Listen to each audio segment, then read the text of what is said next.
என்னால் எந்த காரியத்திலும் எழும்ப முடியவில்லை என்று சொல்லி கலங்கி தவித்துக் கொண்டிருக்கிற அன்பு தேவ பிள்ளைகளே, இன்னைக்கு ஆண்டவர் உங்கள் ஒவ்வொருவரையும் பார்த்து சொல்லுகிறார், எழும்பி காரியத்தை நடப்பி, கர்த்தர் உன்னோடு கூட இருக்கிறார் என்று சொல்லி வேத வார்த்தையின் மூலமாக இன்றைக்கு உங்களோடு பேசுகிறார். உங்களுக்கு முன்பாக இருக்கிற திட்டங்கள் பெரியதா இருக்கலாம், நீங்க கடந்து போகிற பாதையில பெரிய தடைகள் இருக்கலாம், அந்த காரியத்தை செய்வதற்கான பலனும் சத்துவமும் உங்களுக்கு இல்லாமல் இருக்கலாம்.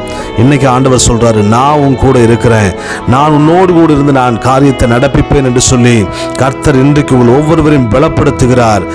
சின்ன சாலமோன் அவ்வளோ பெரிய ஆலயத்தை கட்டுகிற ஒரு மிகப்பெரிய பொறுப்பு அவன் தலையின் மேல் வைக்கப்படுகிறது. கர்த்தர் சாலமோனோடு கூட இருந்தார். தேவன் காரியங்களை வாய்க்க பண்ணினார். அவன் எழுந்து கட்டினான். இன்றைக்கு நீங்க எழும்புங்க.